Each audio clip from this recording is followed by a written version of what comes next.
vossa Bíblia, segundo livro dos Reis, 4,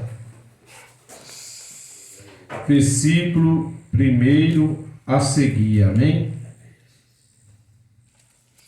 E uma mulher das mulheres dos filhos dos profetas clamou a Eliseu, dizendo: meu marido, teu servo, morreu, e tu sabes que o teu servo temia ao Senhor, e veio o credor levar-me os meus 2 filhos para serem servo. E Eliseu lhe disse: que te hei de fazer? Diga-me o que é que tem em casa. E ela disse: tua serva não tem nada em casa, senão uma botija de azeite. Então disse ele: vai, pede para ti vaso emprestado a todos os teus vizinhos, vasos vazios e não pouco. Então entra e fecha a porta sobre ti e sobre os teus filhos, e deita o azeite em todos aqueles vasos, e põe à parte o que estiver cheio. Partiu, pois, dele, e fechou a porta sobre si e sobre os seus filhos, e eles lhe traziam o vaso, e ela os enchia. E sucedeu que, cheio que foram os vasos, disse ao seu filho: traz-me ainda um vaso. Porém ele disse: não há mais vaso nenhum. Então o azeite parou. E então veio ela e fez saber ao homem de Deus, e disse ele: vai, vende o azeite, paga a tua dívida, tu e teus filhos viverá do resto. Amém? Amém. Pode se assentar e exaltar o Senhor com as palmas. Amados, a palavra do Senhor nesta noite nos leva ao segundo livro dos reis de Israel e nos conta a história de Eliseu, um grande profeta do Senhor. E Eliseu não foi um profeta levantado por homem, foi o próprio Deus que levantou Eliseu como um profeta. A palavra do Senhor nos fala que depois que o profeta Elias derrotou os 450 profetas de Baal, mais os 400 profetas de Azera. A palavra do Senhor nos fala que Jezabel se levantou contra o profeta do Senhor e ameaçou o profeta Elias de morte. E ali aquele profeta, o qual derrotou 850 profetas, fugiu com medo de uma mulher. O que é que eu vejo com esta palavra? O meu Deus, o seu Deus, o nosso Deus, ele não divide a glória dele com ninguém. E ali a palavra do Senhor nos fala que Elias se escondeu dentro de uma caverna, e ali o Senhor apareceu e mandou para que Elias saísse para fora. E a palavra do Senhor nos fala que houve um grande vento que quebrou até as penhas, mas Deus não estava no vento.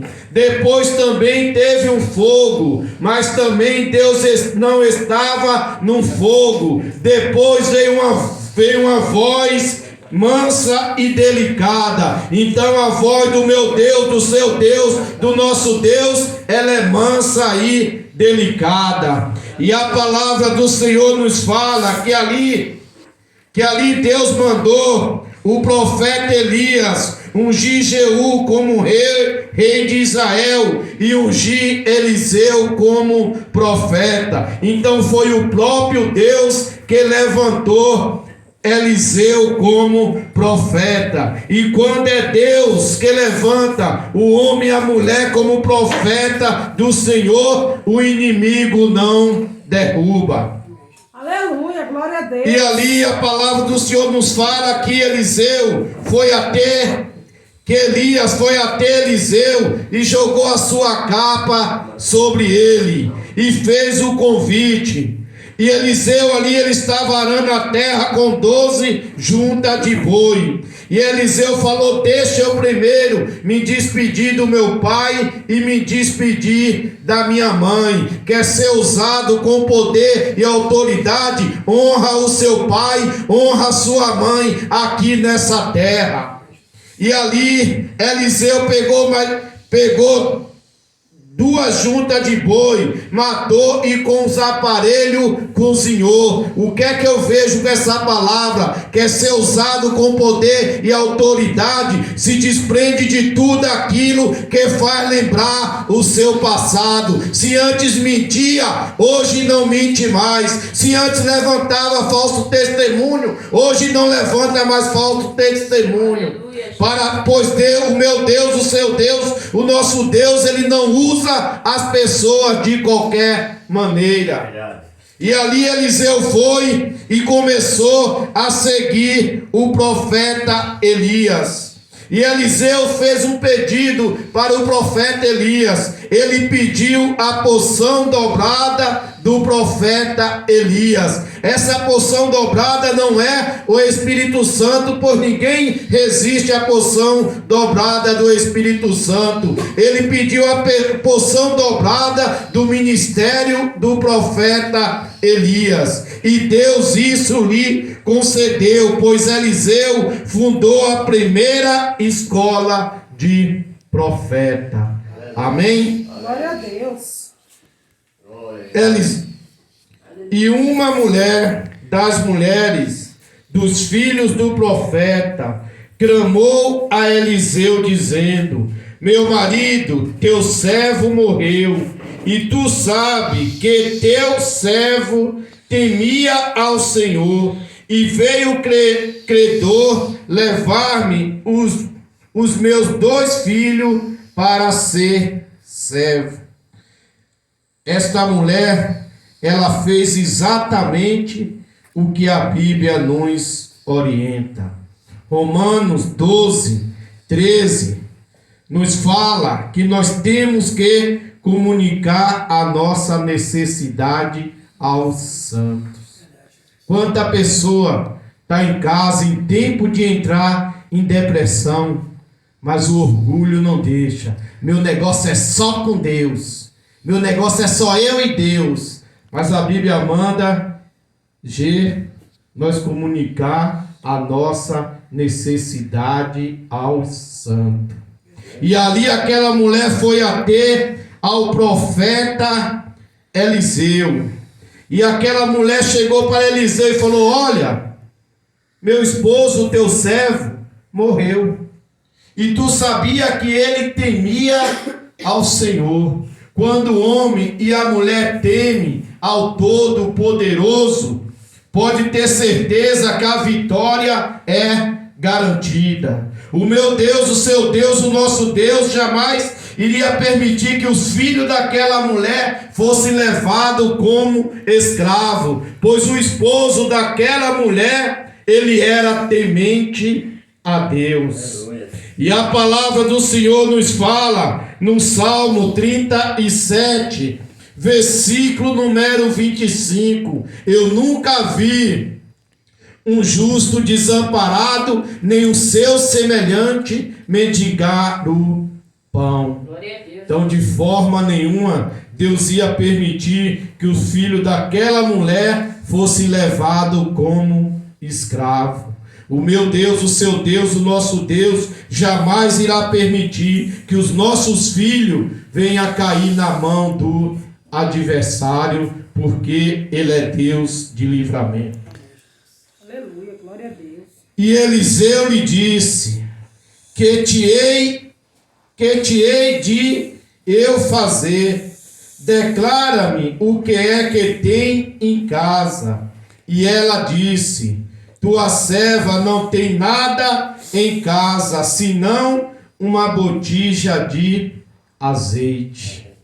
Para Deus operar coisas grandes na minha, na sua e na nossa vida, não necessita de muita coisa. Apenas duas: a obediência e a vigilância.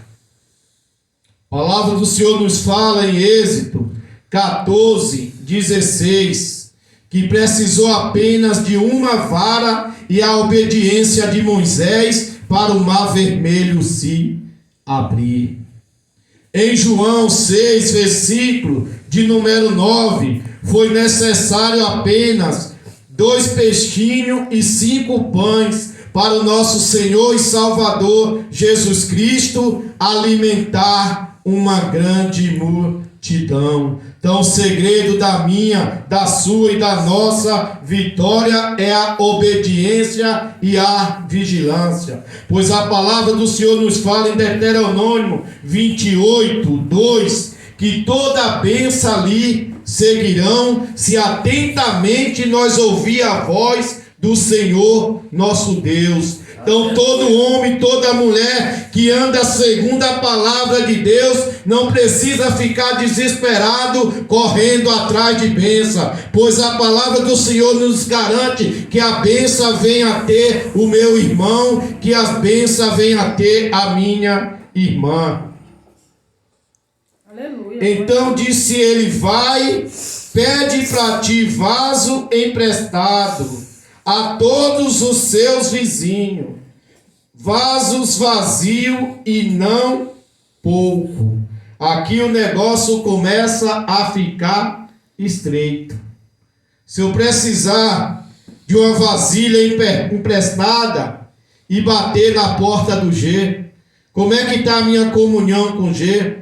Se eu precisar de vasilha emprestada e bater na porta do irmão Louro, como é que está a minha comunhão com o irmão Louro? Então os servos do Senhor têm que andar em comunhão um com os outros. A palavra do Senhor nos fala em Mateus 5, versículo 23 e 24. Se nós for entregar nossas ofertas na casa do Senhor, e ali nós se lembrar que o nosso irmão tem algo contra nós, nós temos que primeiro voltar, se reconciliar com o nosso irmão, para depois ofertar na casa do Senhor. Se o meu Deus, o seu Deus, o nosso Deus, não recebe o nosso dízimo, não recebe a nossa oferta com mágoa no coração, pode ter certeza que a nossa oração não vai passar do teto. João 13, versículo 35, tem um requisito para nós ser servo do Senhor. Para nós ser discípulo de Cristo, nós temos que amar o nosso próximo como a nós mesmos. Aquele crente que não ama o seu irmão, ele pode amar até o seu pastor, presidente, mas a Jesus Cristo não. Amém? Amém. Então entra, fecha a porta sobre ti, sobre teus filhos, e deita o azeite e todos aqueles vasos, e põe à parte o que estiver cheio. Muitas das vezes, as bênçãos do Senhor ficam retidas na nossa vida, porque tem porta que precisa ser fechada. Muitas das vezes nós temos que fechar a porta da vaidade. Muitas das vezes nós temos que fechar a porta do orgulho. Muitas das vezes nós temos que fechar a porta da incredulidade. Se nós não fechar as brechas, pode ter certeza que as bênçãos do Senhor irá ficar retida em nossas vidas. Porque a palavra do Senhor nos fala que Deus não ouve pecador, mas se a pessoa é justa, esta ele ouve. E nós somos justificados pelo sangue do nosso Senhor e Salvador Jesus Cristo. E partiu, pois, dele, e fechou a porta sobre si e sobre os seus filhos, e ele lhe trazia os vasos, e ela os enchia. Então tem bênção que é só para o nosso lar, tem bênção que é só para a nossa família. Não adianta nós querer envolver terceiro. Muitas das vezes a pessoa está desempregada, está em busca de uma porta de emprego, começa a subir monte, começa a descer monte, começa a ir para a vigília, começa a fazer campanha, e Deus vai e abre a porta de serviço para aquela pessoa. E aquela pessoa não vigia, começa a levar um primo, começa a levar um vizinho, começa a levar um amigo, e ali aquela pessoa começa a aprontar dentro da empresa. Quem foi que indicou fulano? Ah, foi o Geraldo. Então vamos mandar o Geraldo embora. Amém? Então tem bênção que é só para o seu lar, tem bênção que é só para a sua família. Não adianta você querer envolver terceiro. Ah, irmão, me prova na Bíblia. 1 Reis 17:14. Havia uma grande fome em todo Israel. Só tinha alimento na casa da viúva de Serepta. Amém? Então tem bênção que é só para o seu lar, tem bênção que é só para a sua família. E sucedeu que cheio foram os vasos, e disse ao seu filho: trazei ainda um vaso. Porém ele lhe disse: não há mais vaso nenhum. Então o azeite parou. Glória. O meu Deus, o seu Deus, o nosso Deus, ele dá tudo na medida certa. Não adianta eu pedir a cura, o dom de cura para o Senhor, e não ter coragem de orar pelos enfermos. Não adianta eu pedir o dom da profecia para o Senhor e só entregar a profecia para os pequenininhos. Quando chegar da vez de entregar para o grande, eu temer na base. Então Deus dá tudo na medida certa. Tem pessoas que quando é para entregar um concerto para um membrozinho da igreja, chega a marcha para entregar, mas quando é para o pastor presidente, agora o senhor vê, faz prova de Deus. Não, quando Deus manda, ele se responsabiliza. Amém? Amém. E então veio ela e fez saber ao homem de Deus e disse: ele vai, vende o azeite e paga a tua dívida, tu e teus filhos viverá do resto. Olha bem a atitude daquela mulher. Quando ela estava no aperto, ela procurou o homem de Deus. Mas também quando ela foi abençoada, ela também procurou o homem de Deus. Quantas pessoas, quando está desempregada, não perde um culto, não perde uma campanha. Depois que a porta se abre, a pessoa começa a sumir da igreja. Mas aquela mulher ela fez diferente. Depois, quando ela foi abençoada, ela voltou e contou para o homem de Deus. Amém? Então, todos aqueles que receber uma bênção na casa do Senhor, volta para dar o testemunho, para que mais pessoas venham a ser edificadas. Assim eu agradeço minha rica oportunidade e passo para a serva do Senhor fazer aquilo que o Espírito Santo colocar em seu coração. Amém?